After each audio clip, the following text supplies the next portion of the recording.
Hey there, it's Gary Parrish. It's Sunday, December 26, 2021. Welcome back to the CBS Sports Eye on College Basketball Podcast, where we sometimes discuss camel fighting, dodo birds, and leaky black. Matt Norlander is here with me. Hope everybody had a wonderful Christmas. And if you don't observe Christmas, I think you have to always say this now, then I just hope you had a great weekend. Deadleg Merry day after Christmas. Yeah, I didn't plan on starting on this, but it just flared into my mind. So we're going to talk Houston for a second here, but I wound up breaking the news on Christmas, which was not my anticipation, but someone found me and said, "Hey, just so you know, Houston Cincinnati is not going to be played." And so I shared a photo after I shared that news on Twitter that said, "Oh, by the way, back to the day's events," and I had some huge marble game on the floor or whatever. So between that and there was something else, I must have had 7 or 8 people find me and say, "Listen, did you get Parrish's guy or did you put all this stuff together yourself?" So I wish I would have told that story differently. Like, the story's true, but it wasn't like we placed an ad on Craigslist to hire somebody to come put together our stuff. It was a relative. It's somebody who's related to us, who is very good at like putting things together. And they also do like odds and end jobs all the time, right? And so that's a little bit different, but still the point remains, you opted not to do this yourself as parents. Yes. Like I was texting back and forth with one of our bosses, Adi Joseph, and he was like, "If you would have told the story that way, it would sound a lot better." So I was concerned that it came off like, yeah, we just hired someone to fly in and put together our toys. No, it's someone who's related to us, who does odds and ends jobs. And so we got that person to come over Friday and assemble. And our neighbors are so great. Here's exactly what happened. Our relative, who we did compensate, came over Friday and took all of our things that needed to be assembled to our neighbor's garage, put everything together in the neighbor's garage. Mm-hmm. And then it was my job to, once it was time to arrange around the tree, it was my job to then, I just had to walk next door and grab stuff. And some of it was heavy, so it wasn't that easy. But I just walked next door. I got everything. And then I handed it to my wife, and she's very good at organizing stuff. And boom, Merry Christmas. It was perfect. It worked out well. Everybody got what they wanted. That's wonderful. Hope everyone watching on YouTube, hello. If you have not already, click the like button, the thumbs up. Get us going with engagement there. We're going to recap 2021 in short order here. But I will just share a funny but charming little simple note on Christmas morning. So I got a 6-year-old and a 3-year-old, and like the 3-year-old, when he was 2, maybe barely grasped the concept of Santa. But Santa this year was a very big deal. We talked previously on the previous podcast about how any threats of Santa Claus were falling on deaf ears. Later that day, actually, so we did Thursday. That would have been the 2 days before Festivus, probably. He was acting up again. I was on the phone with someone, and then it hung up, and then he was acting up. He was being a little brat in the kitchen. And I said, "Do you want me to call Santa right now? Do you want me to call him and tell him not to bring gifts?" And he has no, don't call Santa. He starts having a breakdown. So they're obviously up before me on Christmas morning, as is the right of every household that celebrates. So they get downstairs first, but they wait for mommy to go down with them. And the first thing I hear out of his mouth, because we had our wrap gifts, and then Santa brought a construction site that was unwrapped. So a really cool thing with like these mini boulders, and they go down the chute. And all. It was a really cool find. Santa, thank you very much.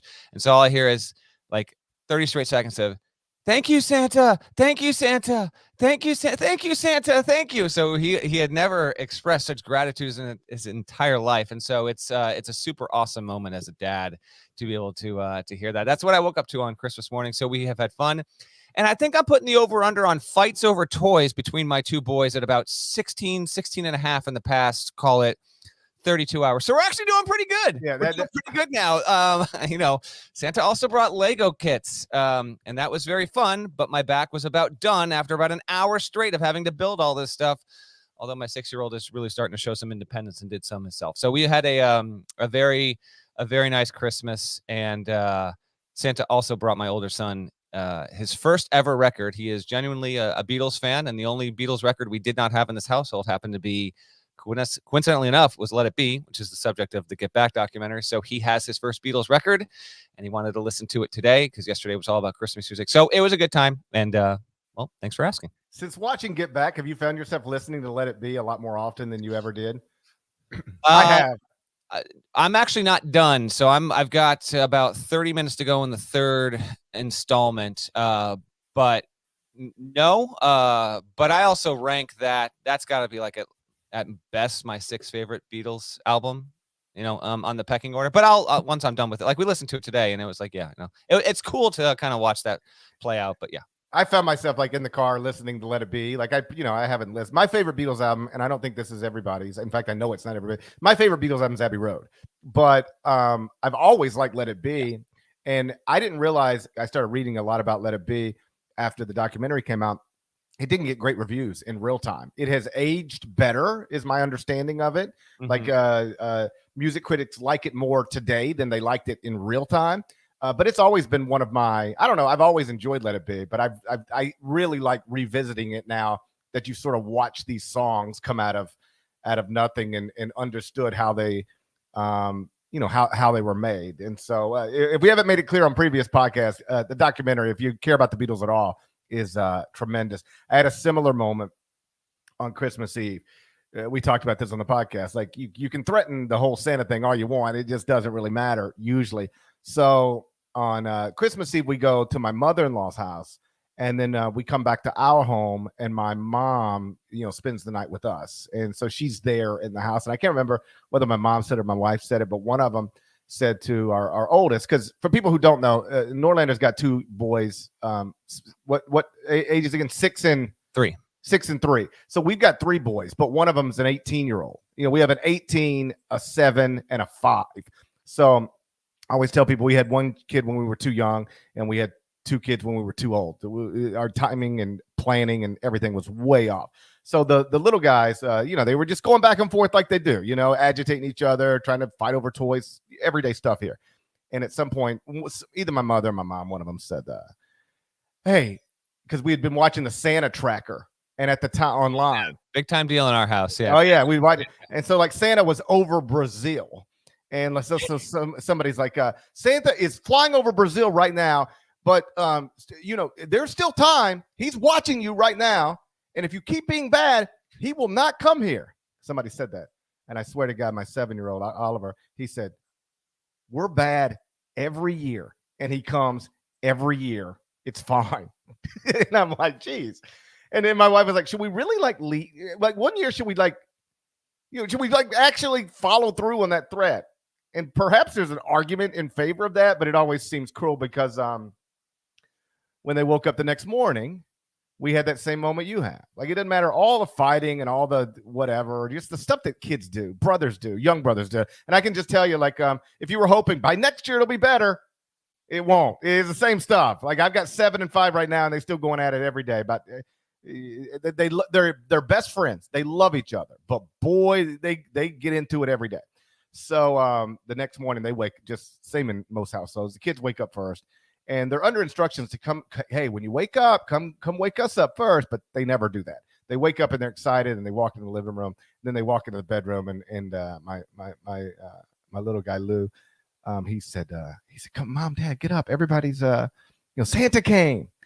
And we're like, "What? Santa came? Really?" And Oliver was like, "It's sick in there." He had already went and peeked it out, everything around the. He said it. That was the quote. "It's sick in there." So we got up, and it was a fun Christmas morning, a fun Christmas day. We hope everybody had an awesome weekend like that. Absolutely.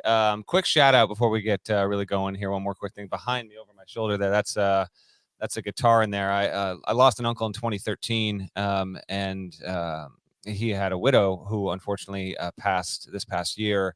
And so he was in the Navy, and he bought a guitar and he taught himself guitar in the Navy in Japan. And my mother had gone to Chicago earlier this year, and they're getting some stuff out of the house, and what wasn't allowed and what was a whole thing. But unbeknownst to me, actually this 12 string right here also used to be his, and I got that when he originally passed. But they, in that case, is a guitar from Japan that the likes of which I've never seen before. They got it restored. And so I know you wound up getting yourself your own gift. That's right. And whether or not you want to reveal it on the pod is completely up to you. I don't. I feel like it'll play into a narrative. Let's just leave it alone. All right, we'll leave your vacation home off the podcast, I guess. But it's not that. But my mother wound up surprising me with that gift from my late Uncle Jim, and so that was awesome. And another guitar, and I might try and swap it in here at some point. But it's an electric one from Japan, and that was really, really cool. She also gave me. He has a Neil Young anthology guitar book that he taught himself off. So anyway, that's awesome. So I just wanted to give a shout out to my mom.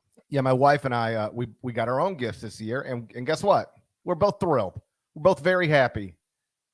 And isn't that the point of Christmas? In fact, I don't think that's the point of Christmas at all. but it's a to your case, and I really anticipate. After this, we can be done. And yep. Man, like my wife was like, let's just do small stuff. And well, we did. I got her a few things, and it was good. I was like, if you just want to get me whatever, like I didn't even give her many ideas. So I was like, I guess I can use a new sweater or whatever. She got me one or two decent ones, but then she gets me like 2 pieces of clothing, but I'm not too good for this. I swear I'm not, but she got me the most hideous 2 sweaters from Goodwill you've ever seen in your life. And I'm I'm like, if you want to pick this up for me on a random October Tuesday, I'm good for it. But no, I was like, I might call you out on the podcast because she will never listen to this. Never has listened. She will never listen. And I won out on the gift giving, but I did not bring up to her your whole philosophy on this. I was like, man, maybe I should have just done it for myself this year because I wound up playing myself, and she's just amazing and wonderful, and she was getting a laugh out of it. I opened one of these things. It's like double-breasted, the color of child vomit. Like, what are we doing? She's like, well, when you're out working in the yard, I'm like, I got stuff for that. I got ratty old sweatshirts for that. Nothing against Goodwill. Yeah. They know my wife by name and they know me by face, even with, 100%. I donate stuff to Goodwill. I picked up T-shirts at Goodwill. Me and Goodwill, we on good terms. Is that really where you should be getting your husband Christmas presents? Though? Hey, that's what I'm saying. That's all I'm saying. We donate and purchase from Goodwill. I'm not exaggerating, on an every 2 to 3 week basis because there's really cool stuff in there. Heck, she probably picked up a couple Goodwill things for our children because the 3-year-old, what does he know at this point, right? And he's found this podcast 17 years later. Sorry, buddy, but that's what I was saying. I was like, listen, Christmas, and they were all in like one bag together. I was like, can you even wrap them separately in the? So you were right this year. I misplayed it. Anyway, let's talk. Yeah. So let's turn to basketball. Not a lot has happened, obviously, since we last recorded in college basketball, other than more teams than I can even keep track of at this point have. What is the number of programs currently on COVID pause, dead leg? Currently paused. I don't have that exact number. I have 64 total that have had to go on COVID pause this season as of us recording here in the middle of the 8 p.m. Eastern hour. And for anyone that might be getting to this podcast on Monday or Tuesday, that number will 100% go up because what's happening here is most programs reconvened on Sunday. And then if they didn't test today, they'll be testing tomorrow and the day after that. And there will be more cancellations and postponements here. San Jose State announced on Sunday, they're out until at least January 5th, San Jose State. That's not a good sign. Colorado's lost its next 2 games against Oregon and Oregon State, second one being on New Year's Day. So Colorado's out for at least a week. Stanford didn't play in the Diamond Head Classic as scheduled against Vanderbilt. It has players quarantined on the island. The same exact thing we talked about with why Ohio State did not go and play in the CBS Sports Classic. Stanford has some number of players that have to stay on the island. So kind of the right move, if you will. Jared Haas, the team coach, he's actually staying back with them. That's according to Andy Katz, who tweeted that earlier on Sunday. So Stanford's on pause as well. So yes, it's just, that news has happened since, but there's one particular team in which is also on COVID pause, but it's not just COVID pause, why we're leading the podcast Hoops Wise with their issue. Yeah, it's been a rough few days for Kelvin Sampson's program at Houston. Last Wednesday, it was announced that Tremont Mark is out for the season with a shoulder injury. And then 2 days after that, so on Friday, on Christmas Eve, it was announced that Marcus Sasser is also out for the season because of a fracture in his left foot. It's a toe injury. So that's Kelvin Sampson's leading scorer and 4th leading scorer, both out for the season, ruled that way before Christmas. Deadleg, here's the question. Is Houston still the favorite in the AAC? Yes. I think so too. Don't they have to be? Now, I did scan the AAC, the American standings, and, between Houston, Memphis, Wichita State, we'll see if UCF can prove to be a better team than it is. Maybe the league will wind up being decent enough where it can get itself into a multiple bid situation, maybe 3 bids. We'll see. I'm not discounting Houston at this point. Now, in losing these 2 players, Sasser and Mark combined for almost 28 points a game, more than 5 rebounds, 5 assists, 3.5 steals. So now a lot of this is going to fall on Kyler Edwards, Jamal Shed, and Fabian White. We'll see. Houston being on pause. It's currently scheduled, and we'll see if this winds up being the case. It's scheduled for its next game, January 2nd, a week from now, against Temple. But we'll wind up having to see about that. It's on pause. It's got, I think the injuries. My read on this is the injuries combined with the COVID issues is what necessitated the game that was scheduled for Tuesday against Cincinnati to be off. And as a reminder, we mentioned this, I think, on the previous podcast. The American is one of 4 conferences as of now that has not altered its forfeit policy. Maybe that changes come Tuesday afternoon. I don't know if that will or won't. But right now, this is logged as a loss for Houston and a win for Cincinnati. Until that changes otherwise. So there actually was impact in the league standings for however long that is the case, for 2 days or until the end of the season. Houston, unfortunately, has to take an L. If the policy isn't going to change, then the Cougars are going to want and hope to get out of protocol as soon as possible so that they can play that game on January 2nd against Temple. But I would still, there's just no reason to take anyone else. Yeah, we have to see what Houston is without him. And at this point, Kelvin Sampson has been good enough as a coach there, and Houston has been steady enough, and with the system they run, to still project them there. And then I'd have Memphis 2, I'd have Wichita State 3, and I'd have UCF 4. And then kind of everyone after that, you're trying to maybe become a spoiler in the league and turn yourself into an NIT team. But that's how the American sets up to me heading into 2022. I think you still got to make Houston the favorite, although that is wild to think they could be down 2 of their top 4 scorers and still be the best team in their league. That is totally a testament to the program that Kelvin Sampson's built. And once he's got it to a good place at Houston, it stayed at a good place. And it stayed at a good place last year. I know you remember this. I don't know how many casual college basketball fans do. The preseason AAC Player of the Year last season was Caleb Mills. And he started the season at Houston and then transferred after just a few games very early to Florida State. What did Houston do? Go on to be the best team in the AAC. They didn't win the regular season title. That was Wichita State. But they were the best team in the league. And they made the Final Four. And so if I don't want to say that Kelvin's in a group of 1, because I was about to say if any coach could do it, it's Kelvin Sampson. I think there's a handful of coaches who could probably do it, but Kelvin's in that handful, and you'd be a fool to count him and his program out at this point. That said, they just lost a lot. You did the combined numbers. I'll break it down individually. Marcus Sasser, 17.7 points per game, 2.8 rebounds, 2.6 assists. He was shooting 43.7% from 3 on 8.6 attempts. So high volume and great percentage. He was on pace to be the AAC Player of the Year. And I think a consensus All-American. Maybe not first team, maybe first team, but he was going to be an All-American. That's the trajectory he was on. And then Tremont Mark, 10.1 points, 2.4 rebounds, 2.4 assists, 1.4 steals in 20.4 minutes per game. Added up, Houston just lost 27.8 points per game. They averaged 79.4.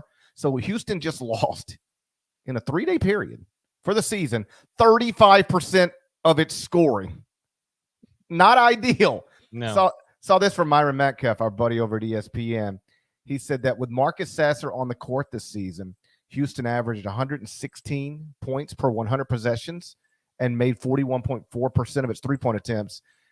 Without Marcus Sasser on the court, the numbers are reduced to 105 points per 100 possessions and just 27.1% from 3. He's a big time player. And to not have him, at least according to those numbers, does make Houston less than what obviously it makes you do. Those numbers, according to those numbers and just common sense, it makes Houston less than what it otherwise would be. But perhaps it's still good enough to win the AAC. They still got Kyler Edwards, Fabian White, Josh Carlton, Jamal Shedd, Taze Moore. They've got real players still, but I just felt sick for that fan base and that coaching staff. You know, you put everything you can into it. And listen, injuries happen. We understand that, but to lose 2 of your top 4 in a 3-day span to injuries for the season, that's a pretty uncommon thing in the sport. I don't mean just this year. I mean any year. And so for it to happen to Houston, you feel sick for them. Yeah, for the Houston fans checking in, be it live or after the fact on your phone, whatever. It was one after another. It was injury, and then COVID pause, and now you're technically down a game in the standings there. And you're used to sitting at the big boy table here under Calvin Sampson for basically almost a half decade. The KenPom finish for Houston since 17-18 has been 18, 12, 14 the year there was no.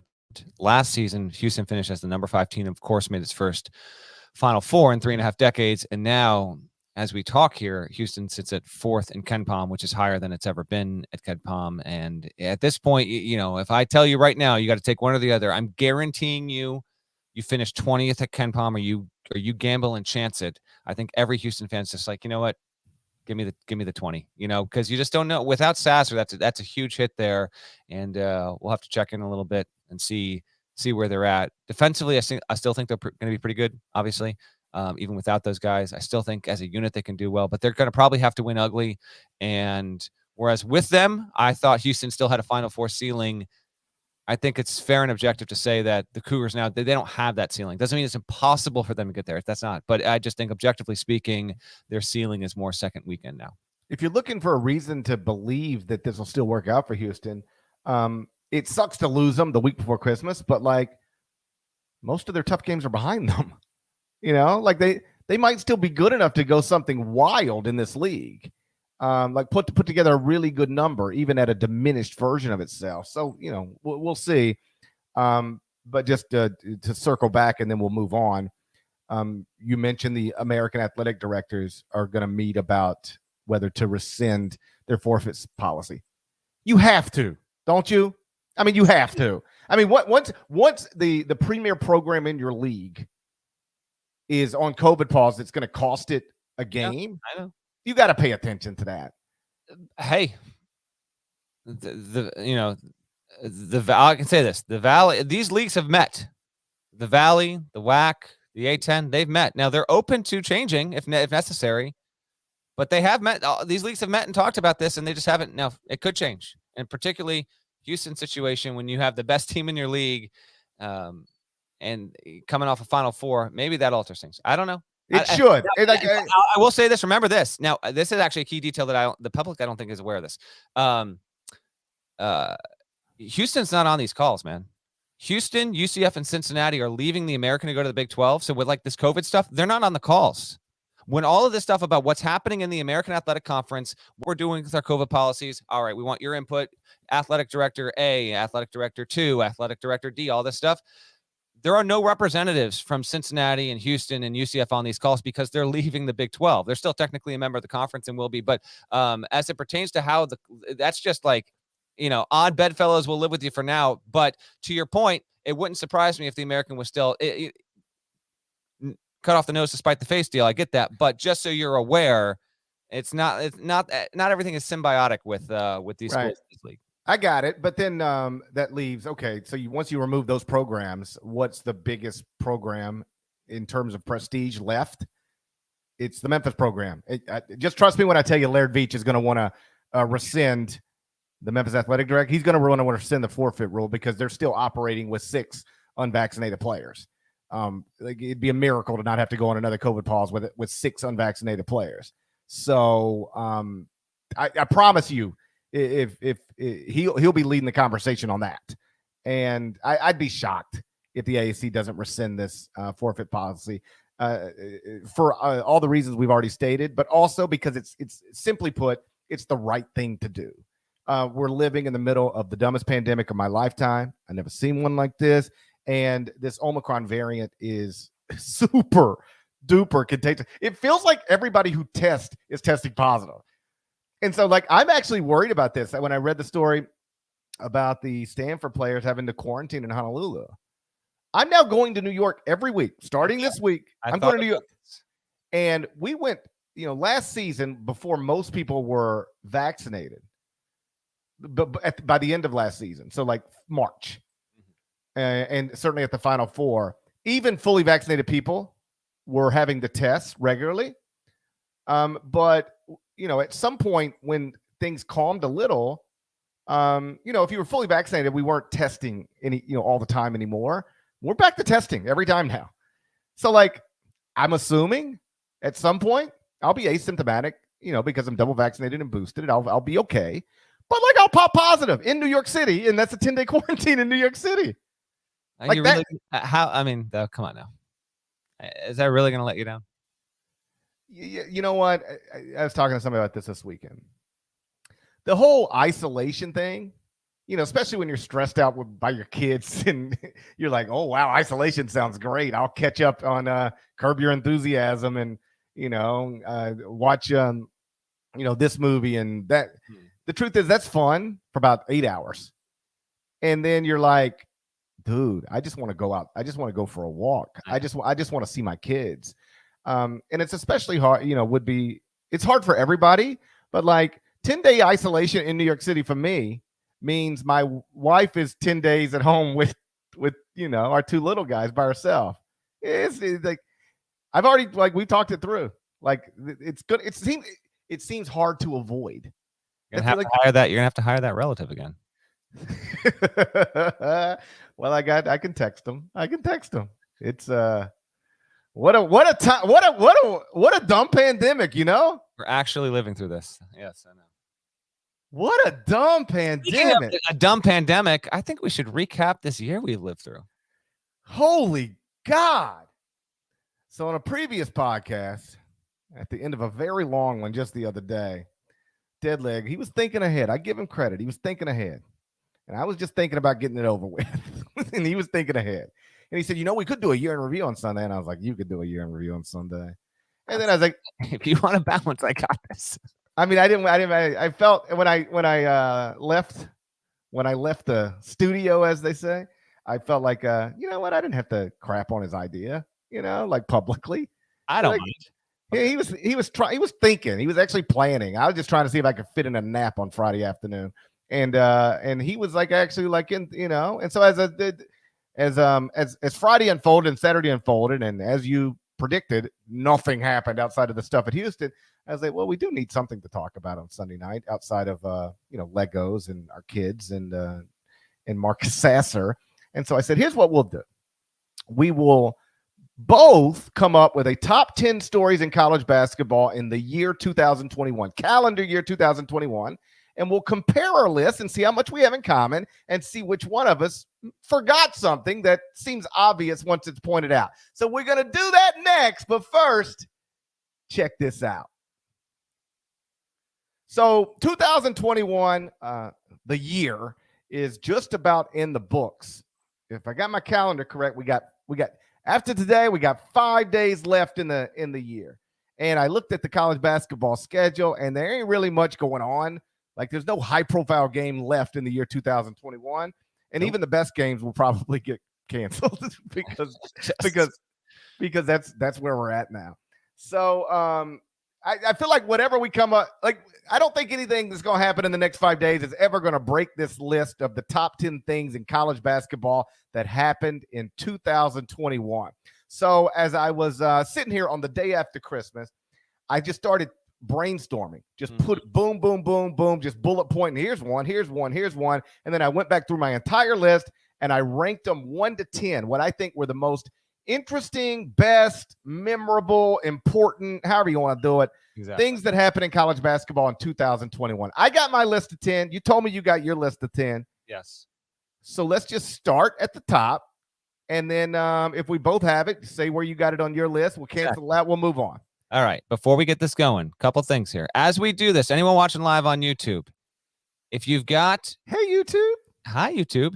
Hey, if you have got what we are not covering here, because there's just too much. Two things, actually. One if you have a particular memory from the podcast that has stuck with you for 2 months or 7 months or 11 months, and you want to chat with others or remind people, feel free to do that. And maybe as we get along later in the podcast, Nada will throw a few of your comments on the screen to remind people, because there has been some ridiculousness. And on that note, if you are not already subscribed to the YouTube channel, which many of you are, continue to do so, because Nada has produced a best of 21 video only version that's not going to be in the podcast feed. It's only going to be on YouTube. Parrish and I have both watched a rough cut of it, and we've only been on video for 2 months, but there were even things that we just did like 6 weeks ago that I forgot that we did, and it was very entertaining. Nada's doing an amazing job.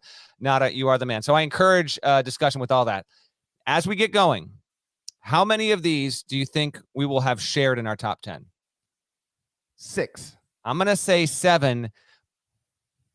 But I've got one of mine. I think you're going to be like, this doesn't. It should be qualifying somewhere else, and it's number 10. Do you want me to go first with my number 10? Oh, we're going to count. I think let's start at the top. Number 1.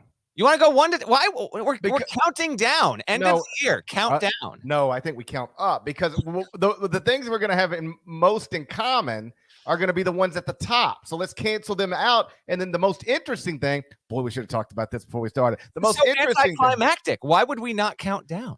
Well, Jesus Christ. Everybody knows what like number 1 and number 2 and number 3 are going to be. Like they're going to be obvious by the time we get there, I think. I don't think, I bet there's a possibility our number 1's the same. I don't think our number 1 will be the same. Okay. However you want to do it, Deadleg. No, we'll do it. Let's start at number 1. No, let's start at number 10. Okay, you ready for my number 10? Go ahead. My number 10. Tell me if it's on your list. Mark Turgeon resigned from Maryland after 8 games this season.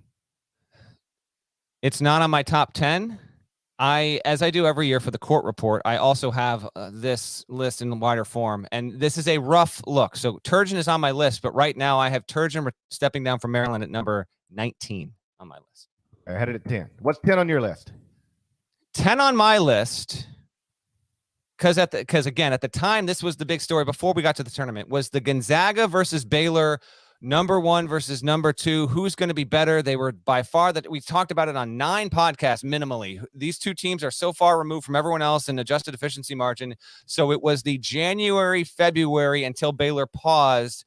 Gonzaga, Baylor, 2 best teams by far in college basketball. To me, that was a top 10 storyline in the sport in the year 2021. I am not including the title game in this storyline.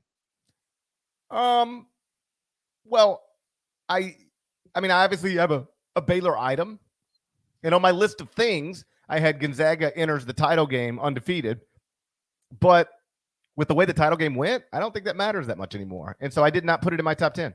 Okay. I did. Okay. What's so funny? What's so funny about that? No, I did. I'm saying I did. I'm saying it's funny that I did and you didn't. So I thought for sure you'd have that in there. I had it in the list, and it's literally it looks like the way I organized this, it would be number 11. I was just like, Gonzaga making the title game undefeated. After you get blasted in the title game, you still don't have a national championship. I'm just going to leave that out. I'm so glad we decided to do it this way. Okay. Okay. Here's my number 9.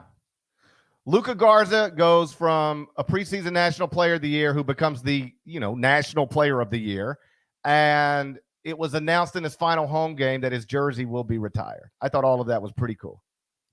Not on my list. What the? He's the national player of the year. Luka Garzilla. I know. I have Luka will factor into one of my stories, but not. He's a little sidebar. I'm not saying it's not valid. It is. This is why I wanted to do it this way, because I need. Sorry, Luka. You had an amazing year. An amazing career. You're just a little sidebar, according to Deadleg. I'm wondering if my number 9, I think should be on your list, but I think it won't be. You ready? Let's. Don't make me wait any longer. Okay. John Chaney dies at 89 years old. I tried to think about people who died. I couldn't think of anybody, but you're right. John Chaney did. Chaney dying, I think, is a top 10 headline for what he stood for and how influential he was in the game. That happened on January 29th.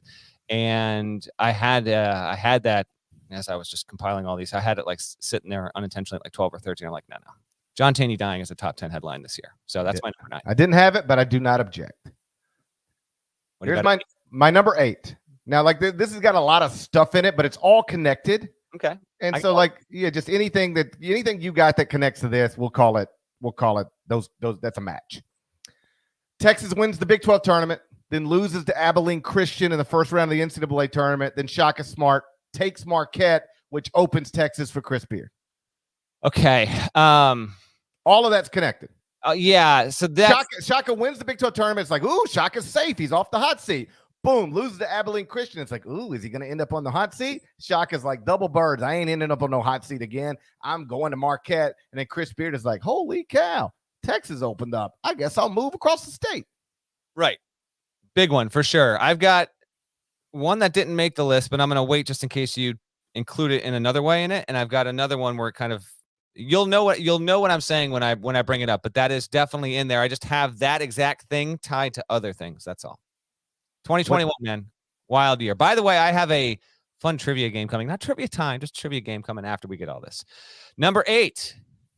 I kind of felt I was going to get to you before this one. I got to figure this is on your list. At number 8, I have Roy Williams announcing his retirement on April 1st. On that day, Texas also hired Chris Beard. And so, Roy Williams is the number 8. But by the way, Beard getting to Texas, which in a normal year might be the biggest hiring you could get, was a bit overshadowed. Do you have Roy retiring in your top 10? It's in my top 3. Top 3? It's Roy Williams. Okay. The 3-time national champion, Naismith Memorial Hall of Famer. He retires. It's a big-time story. It is a big-time story. I could be undervaluing it. Yeah. Roy Williams. Williams were walking away from the sport in a somewhat surprising way, like in the sense that, we didn't have a podcast a week earlier talking about, you think Roy's done? Nobody did. Nobody did. I had Roy 3, so that's one we'll be able to skip when we get to close to the top of mine. Okay, my number 7. Mick Cronin, greatest coach in UCLA history, takes the Bruins from the first 4 to the Final 4. This is my number 3. Tell me if you would include this in yours.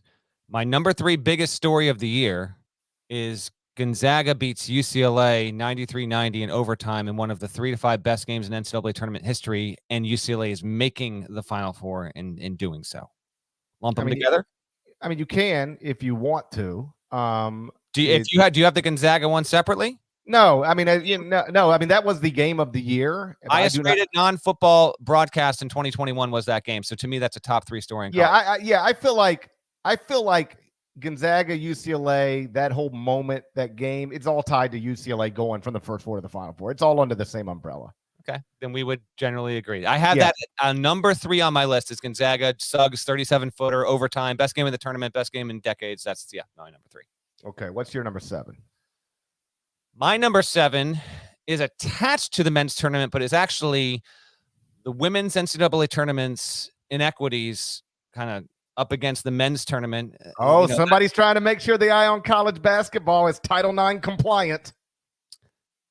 This was a situation where, it became huge news. Technically more women's basketball than men's, but when it was, compared against the men versus the women, I think that is fair to say that is a top 10 story in college basketball this season, and led to some changes, some of them necessary, perhaps some of them to be determined if they're going to happen or not. Like, are we going to have Final Fours for men's and women's NCAA tournaments in the same city? They're still talking about that. We've talked about that on previous podcasts over the summer. But that was my number 7. I figured that wasn't going to make your top 10. But I think, I had to go and talk on, we've got CBS Sports HQ streaming for the sports side. I had to go talk on the CBS News streaming platform about that twice. It was just a big deal. When that kind of stuff happens, which is also the case with my next one, that usually indicates to me it's a pretty big story. Fine with me. Okay. Nowhere on my list. Not in my alternatives. Not in my top 10. Not in my. But maybe I should include this. Didn't get anywhere on there. Okay. My number 6. Mm-hmm. Both Miller brothers lose their jobs. Sean at Arizona, Archie at Indiana. Not on my top 10. I don't think you're going to have what I have at 11 being there. So this is what I had. I said 5 of the top 10 jobs in college basketball changed in what was the noisiest coaching carousel in men's hoops most consequential we've ever seen, basically. So that was my number 11, which would include both Miller brothers losing their jobs. Yeah, I mean when you think about where they were just a few years earlier, I mean, it's two guys who were both coaching in the Elite Eight in the same year. Neither one of them advanced further than that, but still, like two brothers, both coaching in the Elite Eight. And then Archie's, considered the best, mid-major coach in America. I don't mean to describe him. That's, what I mean. Best coach at a mid-major in America. And, that's how you end up with the Indiana job. And Sean had Arizona, operating at the tip top of the sport. And then one gets undone by scandal, the other undone by a lack of success relative to the expectations. And now I don't know. You go back 6 years and say Sean Miller and Archie Miller both out of coaching in December 2021. You're like, what? But that's where we're at. That's a big story. Number 6 for me ties 2 headlines within a 10-day period together. June 21st, the Supreme Court rules 9-0 against the NCAA in the Alston case, which was not about paying players, but it was more about player rights and student athlete rights and what they should be entitled to, just like every other regular student. That sets the tone for July 1st, when the NCAA officially allowed name, image, and likeness rules to be on the books. Technically temporary rules that are still out there. This is still like an emergency allowance by the NCAA, but it's the schools and the conferences dictating. It obviously changes college sports forever. Quite important. Almost put this higher, but I just didn't. So that is number 6. Is that or anything about that anywhere on your list? No, but it should be. Yeah. I was thinking strictly basketball stuff. Mm-hmm. And that just sort of, that's a place where I had a blind spot. Like if you and I were putting together a list for CBSSports.com and we were, going to work on it together, you'd be like, hey, where do we put name, image, and likeness? I'd be like, I'm glad you thought of that. Yeah, that's one where I just had a blind. I was thinking solely about basketball stuff, but there's no denying name, image, and likeness is maybe the biggest story. It could be. I feel like the other ones, yeah, you're right. It could be. I might even have it 1 or 2 spots a little low, but once I got to 6, it got a little bit tough. All right, top half. We've only knocked off each other like once or twice here, so I assume we might have some duplication here. What do you got at 5? Kentucky had a historically bad 9-16 season. Not in my top 10. It is one of the biggest stories of 2021 that they sucked so bad that Kentucky fans were like, I don't know if this John Calipari guy's the right guy for the job. It is big. I have it right now, like roughly. I haven't sorted out the whole thing. I have it at 13 on my overall list, but yes, it's out there. Yes. My number 5 is what we've been talking about this week, because I think it has been significant enough in the past 10 days. The Omicron variant puts college basketball season into chaos once more. I mean, we are losing games now at a rate not quite last season, but you can see what it's done to all of American sports, and it's a small part of why we're even talking about what we're talking about right now, because there's not much else to talk about, period, and we're losing games there. We're probably this podcast, every single one for the past 5 or 6 has had to invoke it in some sort of way, and it probably will for the next 3 or 4 weeks. There will probably be something related to college basketball touched and impacted by specifically the Omicron variant that I felt it had become a top 5 story in college basketball this year, because it's also become a top 5 story in every single major American sport that you can think of. Yeah. So my number 4, this is actually sits up well, is it's pandemic related. It's the only pandemic related thing I have. We concluded a season, and I guess I would just add on to this, but what I typed was we concluded a season in the middle of the dumbest pandemic of my lifetime, with the entire NCAA tournament being held in the state of Indiana. And then to add on to that, and then, by the way, the start of the following season featured one cancellation after another that most people did not envision, because, we got through an NFL. Like, we've been through things since vaccines became available with very little issues. Like, we got through baseball season, and we were getting through the NBA season, and we were getting through the NFL season, and we largely got through college football without issues. And then boom, Omicron came around. Isn't that messing around? It ain't no joke. Like, I know it is mild. At least the early data suggested it's mild relative to Delta variant. Like, if somebody asks you, if you bump into somebody on the corner and they're like, yo, you want Delta or you want Omicron? Take Omicron every time. Take Omicron. You want Omicron. But like, this is something I was trying to explain to somebody else. Just because there's some arguments out there, like, listen, nobody's really getting that sick from Omicron. So like, let's just play games with Omicron.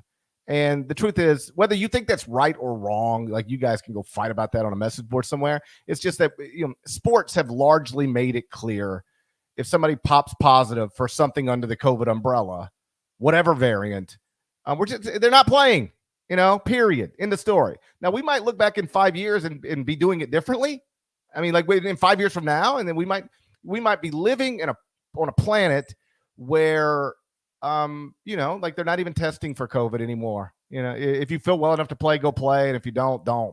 But that's not where we're at right now. And let me back up. I don't mean to suggest that's where we're going to be or where I think we should be. I have no idea. I'm just saying we might be there someday. My point is we're not there now. And so if you pop positive now, you're just not playing. That's the way all sports are operating.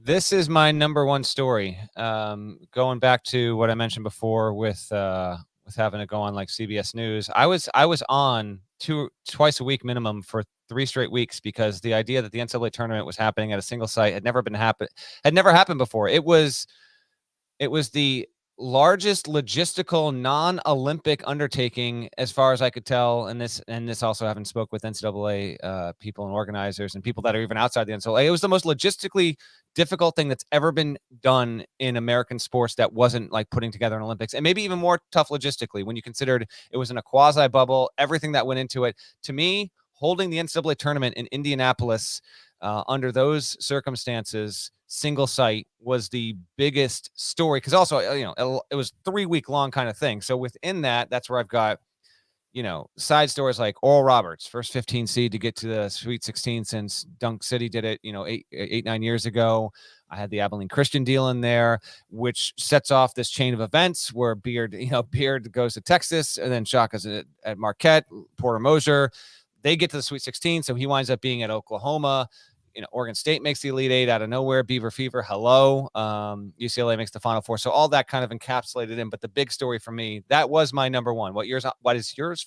Fourth, I believe, was number one. I thought for the NCAA to pull that off, and oh, by the way, in a 68-team tournament, you play 67 games. Normally, there were only 66 played because VCU had a no contest, which allowed Oregon to move on, I believe memory serves. Yes, that is number one on my list. Okay, so we still don't know your number 4, do we? We do not. We'll announce it, I guess. Otherwise, this is going to get real awkward. All right. Number 4 is Gonzaga beats UCLA in overtime. So I guess we know it. So number 4 is that. And then do you want to give your 3 or? Well, my 3 was Roy Williams retired. So we're on to you. Okay. My 3 is the news of Mike Krzyzewski's retirement in the year 2022 comes in. If he had actually retired, I would put it 1, but he's retiring next year. The news itself is a significant, major headline. And I'll never forget being at my son's pre-K school, getting a call from one of our HQ producers. And the first words were, Coach K's retiring. And I said, like today? And they said, no, announced, it's happening next year. I was like, okay, this is still huge, but there's a major difference. If he's literally retiring today, then yes, I might have to leave my son at school. So yes, the news of Mike Krzyzewski's retirement for me is the number 3 story in 2021. Well, that's what I had at number 2. Coach K announces his upcoming retirement from the sport in which he is widely considered the GOAT. Agreed. Okay. And 3 was Roy Williams? Yeah. So number 1 for me. I mean, I got to give you my 2. I didn't give you number 2 for me. My last one. Give me a number 2. You want number 2? For me, the number 2 headline is Gonzaga goes into the national title game, one of the 10 or 11 teams in history with an undefeated record, and Baylor wins its first national championship ever in dominant fashion under Scott Drew. And so it's everything tied to that. Gonzaga, if it had gone undefeated, you could really argue if it had done that, it's even bigger. And it is. It's bigger than the tournament in Indy, I think. Gonzaga being the first undefeated national champion since '76 Indiana would have been the biggest story in 2021. Yes. But it wasn't there. So for me, Baylor winning the way it did and still ending that, Gonzaga 31-0. That was my number 2. And then I mentioned to you the NCAA tournament, unprecedented circumstances in Indianapolis was the number 1 for me. What about you? Number 1 for me was Baylor wins its first national title in school history. I mean, that, it is the year. It'll forever be the year 2021. It'll be known as the year Huck and his family became national champions. I don't know how you don't put that at the top. To me, holding a 68 team tournament in a single site, that's never been done before. Baylor winning a championship had also not been done before, but it was one team. So I'm going 1 versus 68 here. That's all. Yeah, but like it was it is notable that we held the NCAA tournament, in one basic area, but we didn't have to build anything to do it. we just played some games at Hinkle Fieldhouse and Purdue and whatever. Well, they literally did build practice courts, but other than that, you're correct. Everything else was already in place. I hear you. The people will side with you more than me. I just happen to think that the circumstances surrounding the tournament was a little bit bigger there. Let me tell you some more things I had listed. Some of them you pointed. I had Gonzaga enters the title game undefeated. That was on my list of things to consider. Mm-hmm. Villanova won at least a share of the Big East for the 7th time in an 8-year span. Juwan Howard guided his alma mater to a controversial Big Ten title. Arkansas went to the Sweet 16 for the first time since 1996. That's a trivia time for a long time. How many teams had made it since before they got there? I forgot that number, but it was a wild number. Do you remember the number? I do remember. Let's see who can get it first in the chat. I have no pint glasses to give away. By the way, someone got the podcast answer correct. I saw it afterwards, so hopefully not. It was on that. This was the College Hoops Journal podcast, and it started in 2009. Someone did know it in the chat, so shouts to you. But yeah, who can remember how many teams between Arkansas 96 to 2021? Who can remember it? We got an answer that it's close. It is not 100 though. Other things I had, I did. You mentioned this already. Oral Roberts become the latest 15 seed to advance in the tournament. I thought this was one. It just happened a few weeks ago, but it's a still big story. Purdue moves to number 1 in the AP poll for the first time in school history. That happened in 2021. Louisville missed the NCAA tournament. Chris Mack fired 2 assistants, got caught up in an extortion case. You were going to supremely let me down if you didn't bring that up. How is that not? Yeah, that's in my top 20 for sure. And then somebody put this in the comments. I had seen it, I believe, via ESPN Stats and Info a few days ago, at some point recently. I did think it's neat. I didn't think it's one of the top 10 stories of 2021, but neat. Iowa State in the year 2021 under Steve Prohm, 0-18. Iowa State in the year 2021 under TJ Otzelberger, 12-0. How crazy is that, man? It's wild. That is a hell of a stat there. Here's what I got. 11 and 12 on my list. They are significant to college basketball, but they are more college football stories. And 11 is Texas and Oklahoma join the SEC. Big 12 gets Houston, UCF, Cincinnati, BYU. Those are significant college sports and college basketball stories. They're just more influenced by football, so they did not break the top 10. That, along with the job changes, kind of put it all in a basket. 15-seed Oral Roberts. Mark Few arrested for DUI. I forgot. That's a big story. I forgot about it. Significant story. Dino Gaudio, extortion attempt.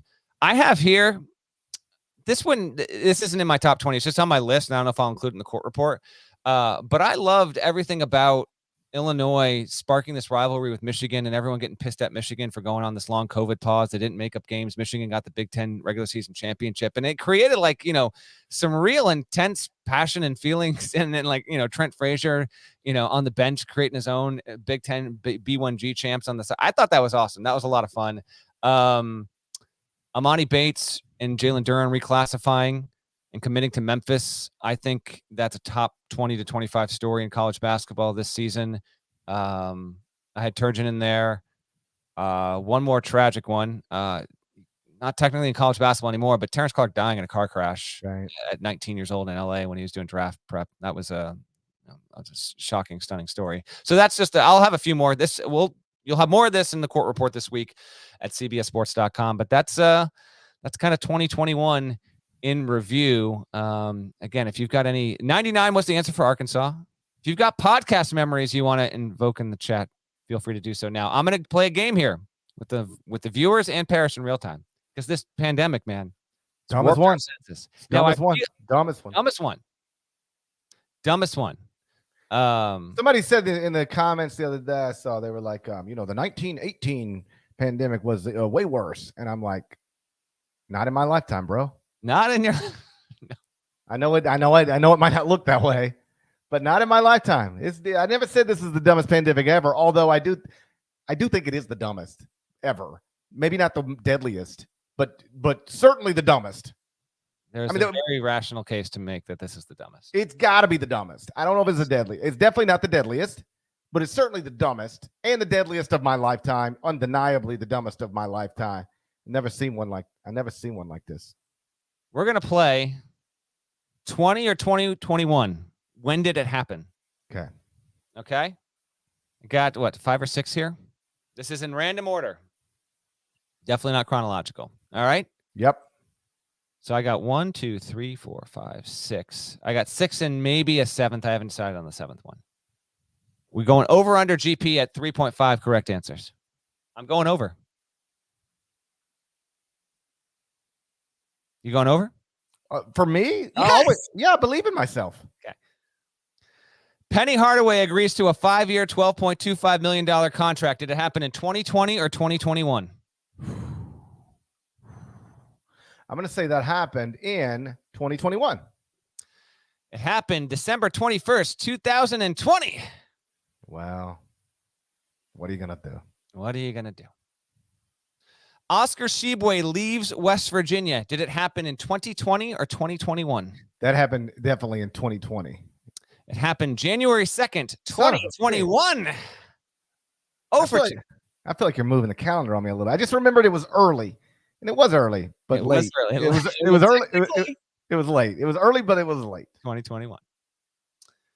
The NCAA decides not to give a postseason ban for USC's men's basketball program. 2020 or 2021? That was definitely 2021. It was definitely 2021. That happened after the season ended, but thought I might be able to throw you a little bit of a curveball there. All right, 1 for 3. 1 for 3. 1 for 2, I think. 1 for 3, my friend. Kansas. Yep, I know that. I know that play. I know Kansas. Kansas is unranked for the first time since 2009. Did it happen in 2020 or 2021? I feel like, I feel like that happened in 2021. February 8th, 2021. First time since 2009, Kansas was not ranked in the AP Top 25, ending, of course, the longest streak and one of the longest in history. The last team in college basketball in the 2021 season, so 2020-21 season, plays its first game. Was the first game for the last team to play a game did it happen in 2020 or 2021? I think it happened in 2021. I think some school didn't even play a game till January. On January 16th, American and Loyola Maryland played their first games of the season 52 days in. They were the last ones to do so. Yep. That's correct. Doing well. 3 of 5. 3 of 5 with 2 more to go. And by the way, 3 in a row. It's like in bowling, this is what they call a turkey. Turkey. I just recorded a turkey on a podcast. Nate Oates goes after Coach K in a press conference. Did it happen in 2020 or 2021? 2020. We were still in the non-league portion of the schedule. Correct, my man. Yeah. Jalen Johnson quits Duke. 2020 or 2021? Feel like that one was early in 2021. You are correct. I had convinced myself this was 2020, but Jalen Johnson happened. Actually, it wasn't even that early. It was in February of 2021 when he officially left Duke to pursue his draft and NBA future. GP just went 5 for 7. I had the over. I told you I believed in you.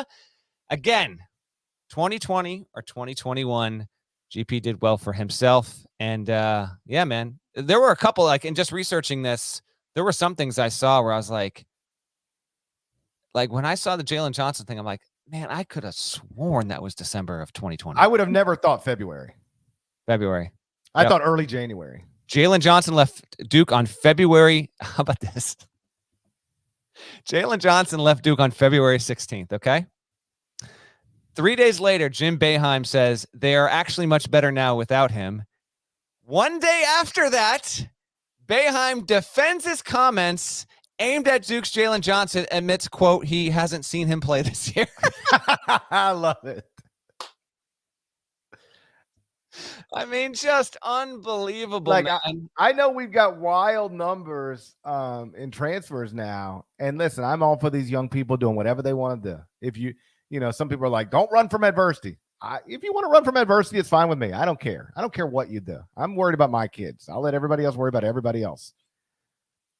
But just know, if you decide to transfer midseason, Jim Boeheim might go for your neck.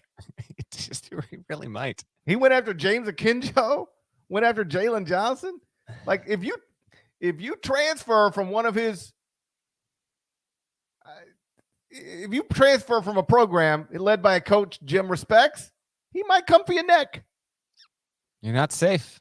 You're not safe. Just know what you. It's like you tell anybody. It's just advice you give anybody else. Just know. Hey, do you understand what's going to happen when you do this? Well, what's going to happen? Well, not all your classes are going to transfer properly, so you're going to lose some credits. You're going to leave some teammates and friends behind. You'll make new friends and have new teammates, but like that's a real thing. You're going to have to move, and Jim Boeheim might kill you publicly. It needs to be recognized as something that belongs on the list. You might take a bullet from Jim Boeheim. Oh, we got a comment here. Podcast moment. Norlander forgets RJ Barrett exists. Did it happen in 2020 or 2021? I feel like that was a long time ago. 2020. It happened in 2020 because we were doing. I'm almost positive that would have been an NBA draft. I feel like that was an NBA draft profile thing. Maybe I'm completely wrong, but I feel like the RJ Barrett thing, that was a 2020 deal. I don't think that was 2021, but the listeners will have a better recollection of that than me. But we did people are pointing out we decided that San Diego State would just be the best the best one-loss undefeated team in the country. Also 2020, but yes. I mean, listen, if you want to throw back to years past, that's fine. But yes. And again, if you're coming in late and you're watching live, Nada is putting together a video that will be for YouTube only. So this will not be in the podcast feed, traditional podcast feed, with some video highlights of the past 2 months of us being on video. So that is also. We discovered Amari Bailey's mother.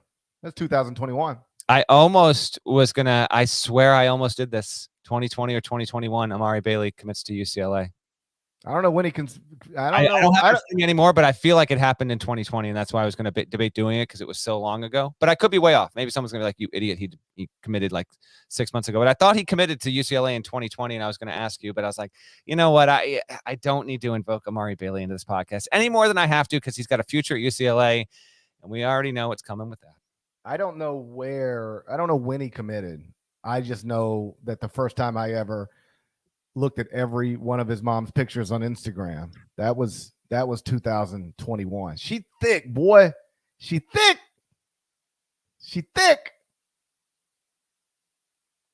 I believe I'm just gonna just ghost. I believe the way of the dodo. I believe that was a 2021. I think that came this year, by the way. What you now open the podcast with, because I dropped the way of the dodo, and then we got to talking dodo birds. Learned so much about dodo birds that day. Mm-hmm. Working on some dodo bird shirts for the gang out there, by the way.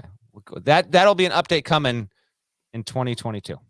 You trying to do these shirts through CBS? Or you trying to branch out like Rothstein? They're going through CBS. Don't worry.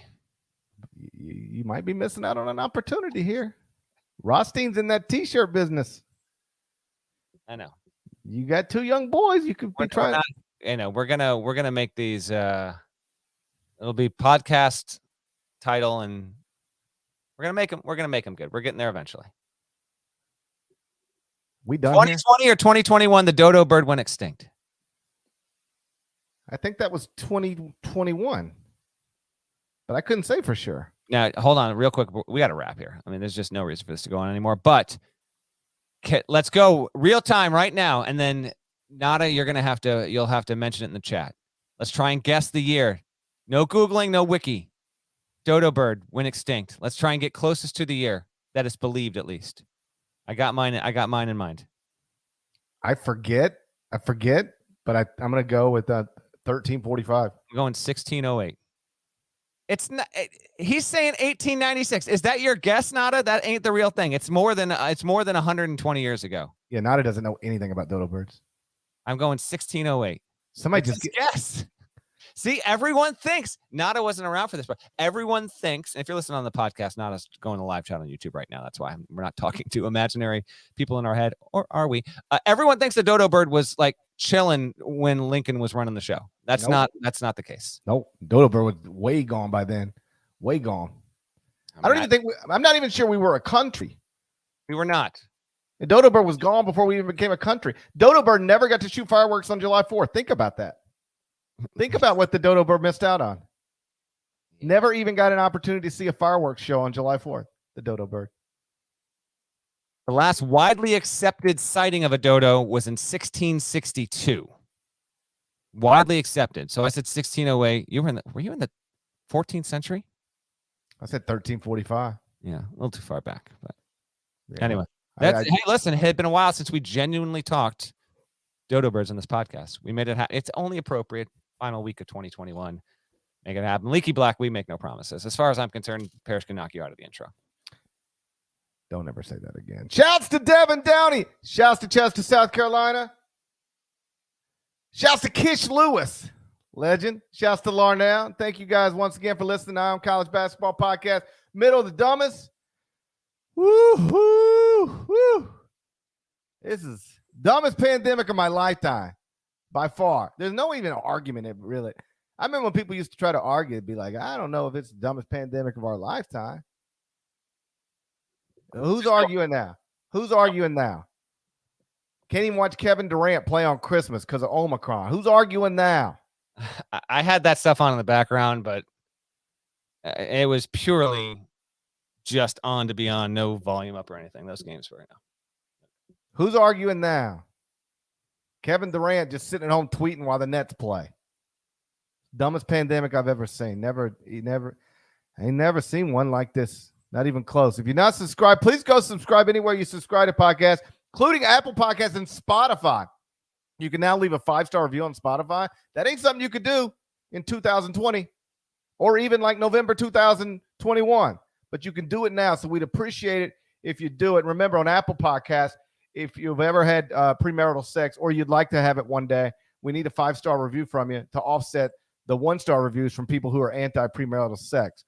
If there's anything I want you to learn from this podcast, other than, Iowa State was 0-18 in the first part of 2021 and then 12-0 in the second part, it's that there's more of us than there are of them. The overwhelming majority of us had premarital sex. And if not yet for you guys, you'll get there. Not all of you, but most of you. There's more of us than there are of them. So let's make sure the Apple Podcast reviews reflect that. If you're not subscribed to the YouTube channel, please go do that. While you're there, what do they got to do to that like button, Deadleg? They got to tap it or smash it. Is there a difference? Show me the difference between tapping the like button and smashing the like button with your hand on your microphone. First, show me how you tap.